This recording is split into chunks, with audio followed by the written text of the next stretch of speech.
Hey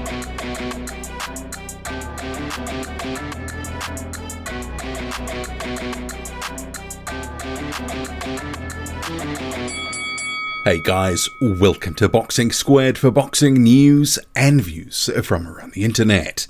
Post-fight review for Joseph Parker vs Faiga Opelu in Melbourne, Australia. Joseph Parker grabbing a rare stoppage, halting Opelu in the first round of their fight, and he looked good, he looked sharp, he was accurate, he managed to rock Opelu early, and he managed to ultimately drive a right hand that sent him to the canvas, and he looked worse for the wear, and the referee stepped in to call off proceedings. So it's been a long time between drinks for Joseph Parker and a stoppage, and probably also the best that he's looked, although you have to temper the performance versus the opponent. But all in all, a decent confidence builder for Joseph Parker. It is the sort of statement that he needed to make. He needed to go in there, look dominant, put the hurt on, and get Opelu out of there. And he did that. So this was mission accomplished. And as he continues to work with Andy Lee and he wants to stay busy and active, he was going to have some fights like this and he needed to look good in them. And this one here, he has done so. And this will potentially open some doors and some opportunities. Faiga Opelu never really got into the fight in this one. The much smaller man, the height difference was crazy. But he walked on to some shots and ultimately that was his downfall. But Joseph Parker looked sharp, down under 240 pounds for the first time in 5 years. You know, that speed returned. He looked better at the lower weight, albeit it was against an opponent who wasn't at the level where he has been fighting in recent years. But still, you have to give credit for the performance. We've been saying he needed to look good, he needed to make a statement, and he had to do something to catch our attention because it's kind of been a bit of a gradual slide with his career and his performances.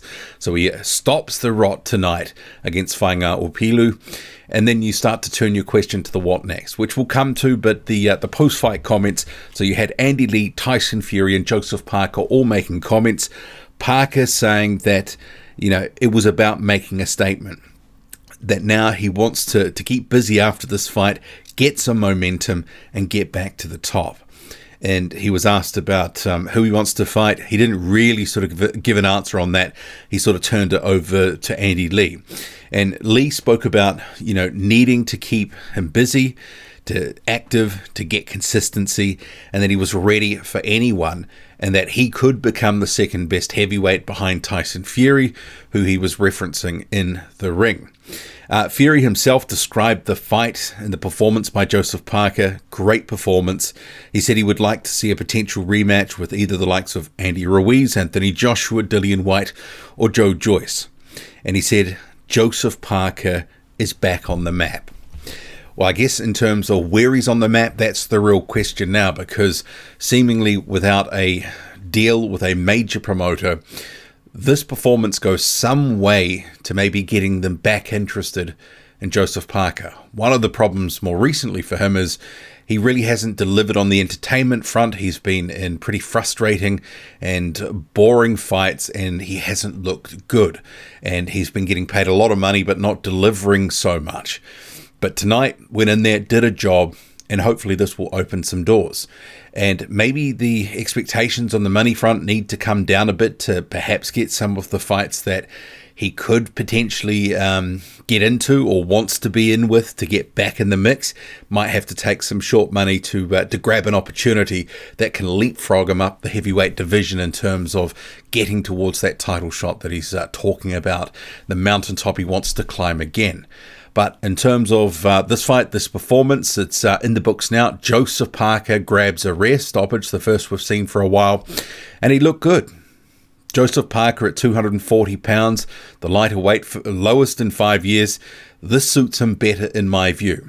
I always thought it was madness that they were trying to bulk him up because that strategy had been tried before under Kevin Barry and didn't work then. It didn't work recently.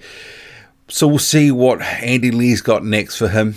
Maybe the lighter Parker with better speed and timing is going to work better with, Lee's style as opposed to the bulked up Parker. But questions for another day. What did you make of it all? Drop a comment loud and often. Hit like, hit subscribe, follow me on Twitter. Boxing_squared. I'm out.